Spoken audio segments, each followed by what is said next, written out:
A graça e a paz do nosso Senhor Jesus Cristo. Meu nome é Luciana Gomes da Silva e a mensagem que você vai ouvir hoje é a mensagem do pastor, teólogo e também psicanalista, pastor Flávio. Quem é pastor Flávio?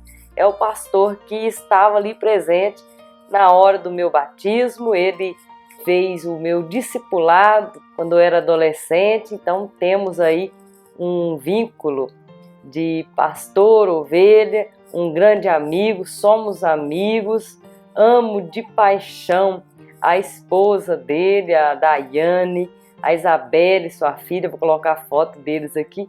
Então, ele que vai trazer a mensagem para vocês, tá bom? Ele é pastor da igreja Cristo Vive, lá em Perdigão, e o tema que ele trouxe aqui é o desafio de lidar com pessoas difíceis no pastoreio. Esta palavra vai ser de grande valia para aqueles que são líderes, que são pastores, que são missionários, que têm que estar cuidando do rebanho diretamente, cuidando de pessoas. E no meio do caminho aí nós encontramos pessoas difíceis. Sobre essas pessoas difíceis, como Jesus agiria, como Jesus faria. E essa é a palavra que o pastor Flávio vai trazer para nós, tá bom? Vai usar aqui como texto base Jesus e Judas ali na mesa da ceia. Você vai com certeza gostar muito dessa mensagem, uma mensagem muito interessante. Vamos assistir a mensagem. Não se esqueça de dar o seu joinha, compartilhar, tá bom? Compartilhe com o seu pastor esse vídeo, compartilhe com a sua igreja, as pessoas que você ama, as pessoas que você acha que deveriam também estar ouvindo essa palavra.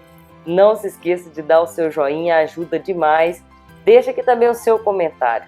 É muito importante saber o que você pensa, saber o que você acha aqui do canal, dicas, sugestões, críticas construtivas, por favor.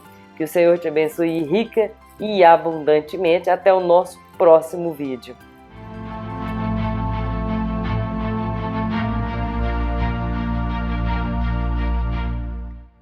Olá pessoal, a paz do Senhor, Deus abençoe a todos vocês. Hoje nós vamos tratar de um tema muito importante para os obreiros que lidam diretamente, diariamente com o pastoreio. Vamos falar um pouco sobre o desafio de lidar com pessoas difíceis no pastoreio, no ministério diário da igreja. Nosso tema reside sobre o texto de Mateus, capítulo 26, do versículo 20 ao 30.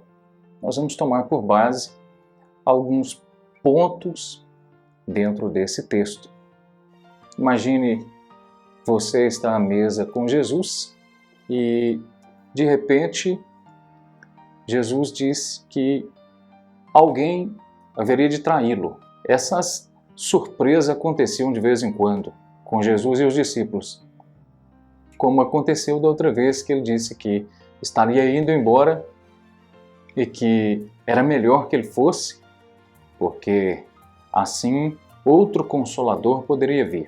Frequentemente os discípulos eram tomados de surpresa por uma declaração de Jesus. Imagine você perder aquela presença gloriosa do Senhor, você está caminhando com Cristo, caminhando com Jesus ali nas aldeias, vendo os milagres, vendo todo o ministério de Jesus em ação, operando grandes feitos, e de repente ele disse que deveria ir embora. Era uma grande surpresa. Desse modo também os discípulos estavam surpreendidos com essa declaração que Jesus fazia agora à mesa, que seria traído, e traído por alguém que estava com ele, ou seja, alguém que comia com ele no prato, alguém que desfrutava com ele da ação ali do Espírito Santo sobre a vida de Jesus. Alguns pontos desse texto vão servir para nós como base, como norteadores, para nos orientar na lida com pessoas difíceis no ministério. Vamos ver o que Jesus fez nesse texto aqui, para que nós possamos também seguir exatamente aquilo que Jesus fez com esse caso aqui da traição de Judas. Bom, primeira coisa que nós observamos aqui é que o texto diz assim, que quando Jesus estava para ser traído por Judas, alguns dos discípulos começaram a indagar, falaram, Senhor, que palavra é essa? Sou eu, Senhor, o Senhor está falando de mim? Quem é esse? Que os discípulos perguntavam, atordoados com essa notícia, com essa informação. Primeiro ponto aqui, que nos norteia, que nos orienta sobre a postura de Jesus com pessoas difíceis no seu ministério. Primeira coisa que nós observamos. Bom, o texto vai dizer assim, que o Filho do Homem vai como dele está escrito. A primeira observação que nós fazemos sobre esse texto é que Jesus não parou a sua vida porque alguém estava por traí-lo. Jesus não parou seu ministério, Jesus não perdeu o foco dos seus projetos porque alguém estava maquinando contra ele qualquer coisa. Muito pelo contrário. O texto diz que ele permanece focado no objetivo da missão. Ele permanece centrado naquilo para o qual foi chamado. Quando a Bíblia fala o Filho do Homem vai como dele está escrito, ou seja, equivale dizer que Jesus seguia a sua vida a partir do que a própria palavra de Deus falava sobre ele mesmo. Ele não precisava se preocupar com o que o outro pensava, ele não precisava se preocupar com o que as pessoas diziam sobre ele. Embora ele havia perguntado para os discípulos certa feita o que os homens dizem de mim, o que vocês mesmos pensam que eu sou, na verdade ele não fazia isso por preocupação, fazia isso para estabelecer no coração dos discípulos uma identidade com o próprio Cristo. E dessa feita, com o caso de Judas, Jesus permanece fiel à sua missão, ao seu chamado. Ele lida com essa pessoa difícil do seu ministério a partir do que a Bíblia diz, a partir do que a palavra de Deus diz. Aplicando esse primeiro ponto, que nós devemos fazer como pastores para a Igreja de Jesus e como líderes de projetos em desenvolvimento no ministério, é lidar com esse desafio de relacionamentos difíceis e pessoas difíceis a partir do que a palavra diz. Não é o que eu acho, o que eu penso, o que disseram, o que eu descobri, o que eu ouvi dizer, o que apareceu na mídia. É o que a palavra diz. A postura do pastor deve partir do princípio bíblico, porque a Bíblia é o firme fundamento, palavra inerrante e infalível. Ela é que dará ao pastor, líder, o norteamento seguro para que ele possa caminhar sobre esse pavimento firme da palavra de Deus e assim não vacilar com seus pés. O pastor terá na palavra de Deus uma norma ética, moral, bem como também teológica e, quiçá, espiritual para lidar com essas questões. A Bíblia orientará, ela norteará o passo do pastor nesse relacionamento com pessoas difíceis. Toda a palavra de Deus está carregada de questões éticas para lidar com essas coisas. Quando o texto diz que ela é lâmpada para os nossos pés e luz para os nossos caminhos, é porque ela é poderosa para orientar nossos passos na jornada cristã. Segundo ponto, quando Jesus então diz que vai seguir a sua vida a partir da palavra, Judas o aborda e diz, sou eu, mestre, sou eu. Jesus é abordado por Judas com uma palavra que só ele fala naquele momento. Judas chega para Jesus e diz, sou eu, mestre. Só Judas chama Jesus de mestre ali agora. Bom, a resposta de Jesus é uma das posturas mais fantásticas que nós podemos ver na Bíblia no que diz respeito a esse desafio de lidar com pessoas difíceis. Jesus responde para Judas, tu o disseste. Ou seja, Jesus, ele não assume o lugar de Judas em nenhum momento para responder por Judas qualquer que seja a questão. Jesus, ele dá a Judas o direito de responder a si mesmo, a oportunidade de assumir por si só a responsabilidade de seus atos. Quando Jesus diz a Judas, tu dizes, é você quem fala, é você quem diz, Judas.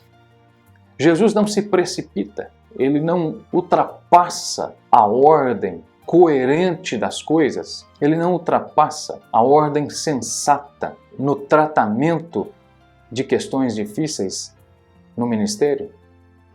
E ele dá para Judas essa grande oportunidade de ser Judas mesmo o responsável por seus atos, por suas ações, escolhas e decisões. A mesma coisa o pastor deve fazer. Ele deve permitir que o sujeito seja o sujeito da linguagem, que o sujeito seja o sujeito da responsabilidade, porque ele também é o sujeito da ação. Então o pastor não precisa, não deve, precipitadamente assumir a responsabilidade, dando ele mesmo uma resposta à ação de outrem, como ocorre vezes quando essas questões vazam nas mídias, por exemplo, WhatsApp, Facebook e outras mídias diversas, em que assuntos internos do grupo, assuntos internos, questões diversas da igreja, vão parar na mídia pública. Isso porque algumas pessoas, adiantando-se ao tempo, adiantando-se à coerência e à prudência, elas vão assumindo a responsabilidade de outrem, elas vão acabando por lançar sobre si mesmas a responsabilidade da ação de outras pessoas.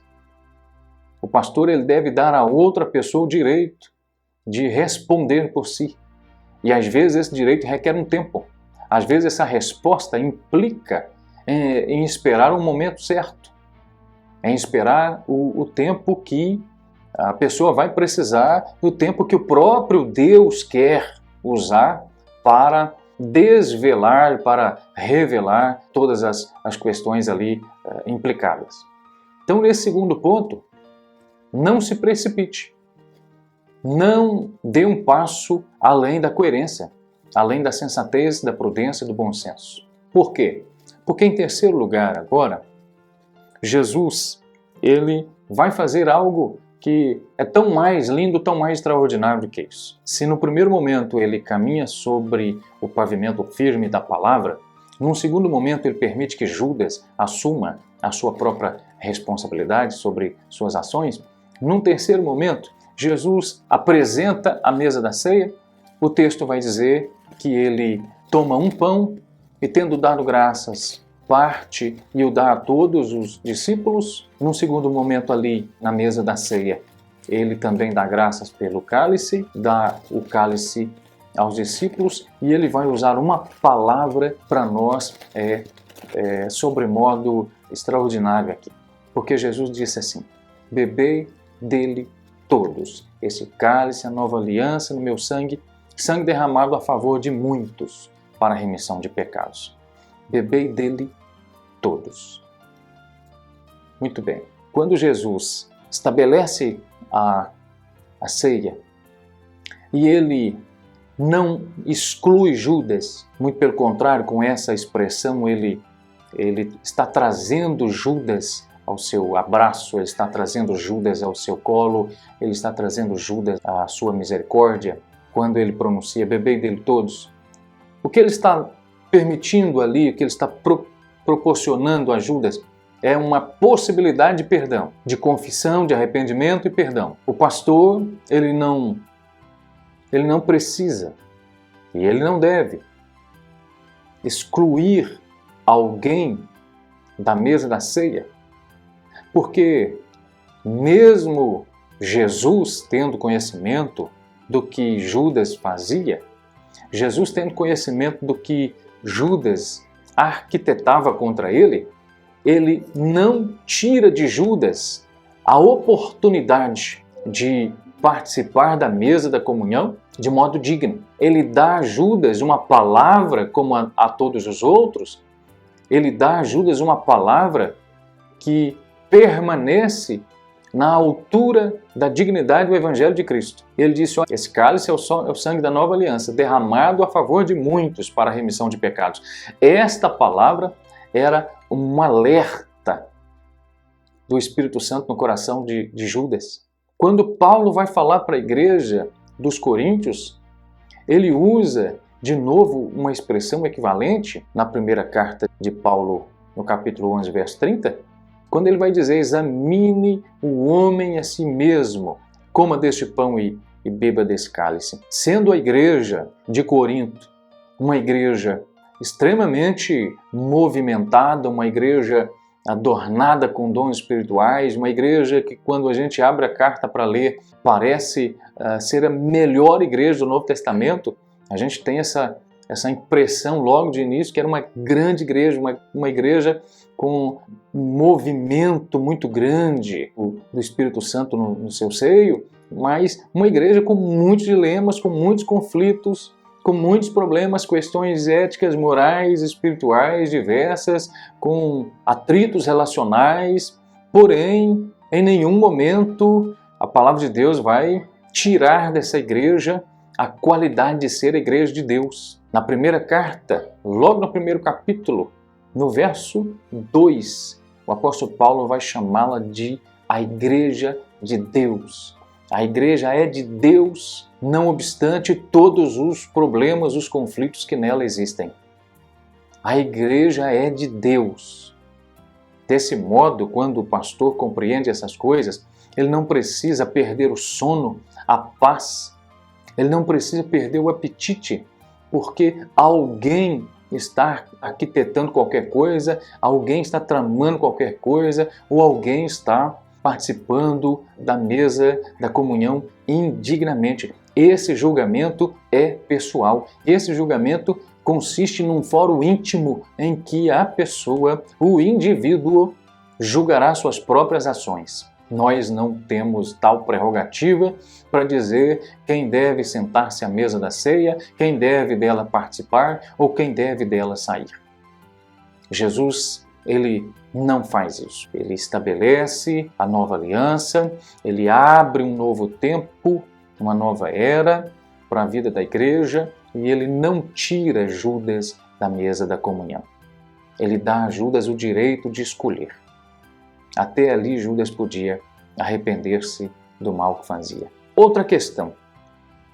Quando Jesus passa por isso, agora quarto ponto, Jesus ele diz uma coisa que ajuda os discípulos a fitarem seus olhos na direção certa. Ele fala para os discípulos assim: olha, desde esse momento, ou a partir de agora, eu não beberei mais o fruto da vide até que possa bebê-lo novo, em algumas traduções, de novo convosco no reino de meu Pai. Jesus vai apontar então para a eternidade. Essa palavra então assume naquele momento um caráter escatológico, porque ele aponta para o porvir, ele aponta para a eternidade, ele aponta para a grande ceia do Cordeiro, de Apocalipse 19. E ele eleva os olhos da igreja aos céus.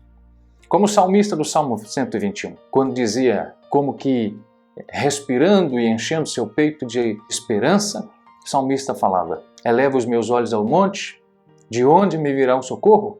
O meu socorro vem do Senhor, que fez os céus e a terra. Assim também Jesus faz com seus discípulos.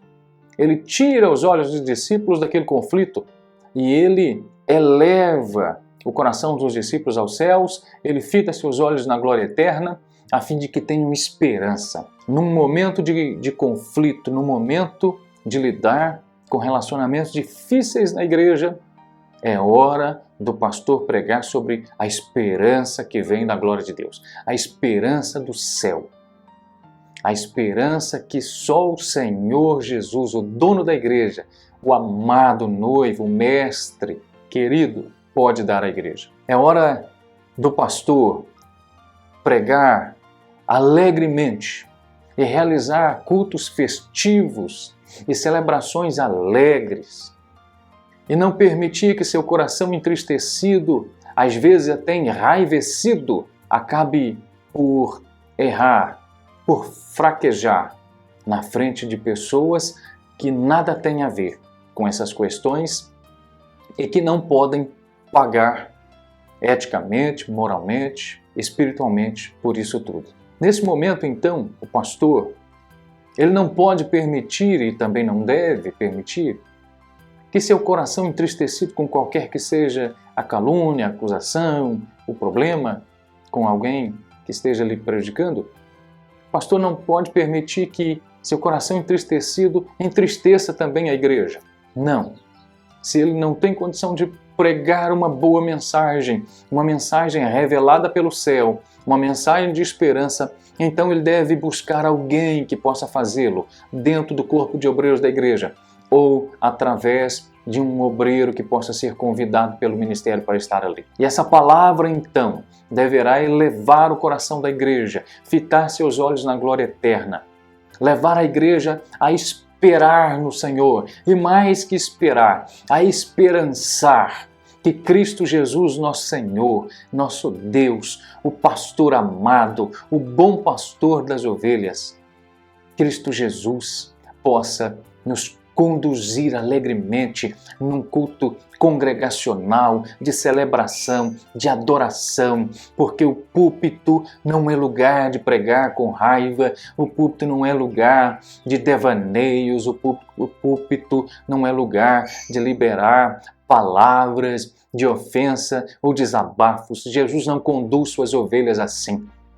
O Salmo 23 vai dizer que Jesus as conduz mansamente, justamente porque Ele é o bom pastor e porque suas ovelhas são ovelhas. Ovelhas não podem ser conduzidas abruptamente a trancos e barrancos. Jesus é o bom pastor que conduz as suas ovelhas a pastos verdejantes, a águas tranquilas. A sua palavra é palavra de vida. Quando Ele faz o convite aos atribulados e cansados, oprimidos, Ele diz: aprendei de mim que sou manso e humilde de coração. Jesus não conduz o rebanho na briga, Jesus não conduz o rebanho em contendas, em confusões. Jesus conduz o rebanho debaixo da orientação do Espírito Santo, em jejum, em oração, a partir da palavra, sempre firmando suas decisões, escolhas na base, no pavimento firme e inabalável da palavra do Pai. Esse momento, então, Jesus está fechando essa questão com Judas.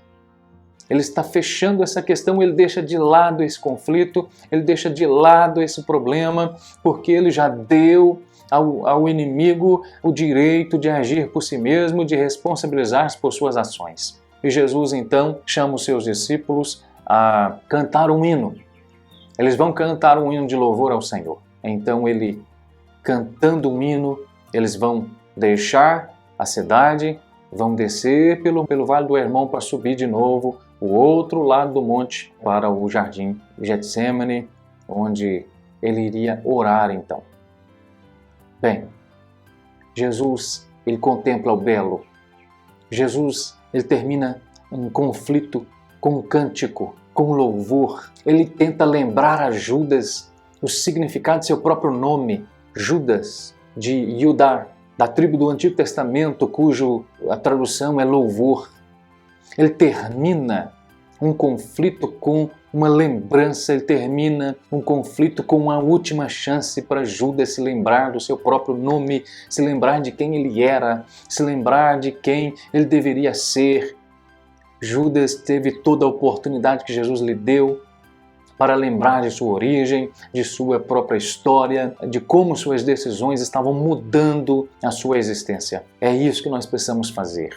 No desafio de lidar com pessoas difíceis, no pastoreio, nós precisamos contemplar o belo, voltar ao louvor, voltar à adoração, voltar ao culto alegre, festivo, à celebração gloriosa com a presença sublime do amado Mestre, a doçura do Espírito Santo agindo na vida da igreja, ora aquecendo-a com seu calor e poder dinâmico, ora sussurrando aos seus ouvidos que ela é a noiva amada e querida que Jesus buscará. Nós não precisamos afoitadamente, precipitadamente nos lançar em incoerências, em insensatez, enfim. Jesus, ele contempla o belo, ele termina contemplando o que é de louvor, o que é de glória, assim como Paulo falando à igreja de Filipos, olha, pense no que é do alto, pense no que é de cima, pense naquilo que é louvável, naquilo que é digno, pense naquilo que é bom, encha seu coração com coisas boas, encha seu coração com a esperança de que Deus irá solucionar isso, encha seu coração com a esperança de que o Senhor está vendo tudo e que o Senhor, Deus, dará uma resposta por sua própria palavra. Ele dará uma resposta. O Espírito Santo é o amigo do noivo e ele está cuidando da noiva para Jesus. O Espírito Santo sabe o que está acontecendo, ele continua intercedendo pela igreja com gemidos inexprimíveis, ele sabe o que precisa fazer com a igreja, como diz a palavra de Deus. O Espírito Santo, ele não põe mais encargo sobre a vida da igreja, pelo contrário, ele cuida dela. Atos 15, 28, o texto vai dizer que o Espírito Santo cuida da igreja e ele usa a vida de homens sábios, mulheres sábias, homens de Deus, mulheres de Deus, para cuidar do povo de Deus. Deus te abençoe. Eu espero que essa palavra possa ter abençoado a sua vida e que no desafio com pessoas difíceis, no pastoreio, na igreja, você possa vencer de modo digno, permanecer no posto para o qual você foi levantado para estar. Deus te abençoe. Um forte abraço. A igreja não para. Glória a Deus, né? Amém.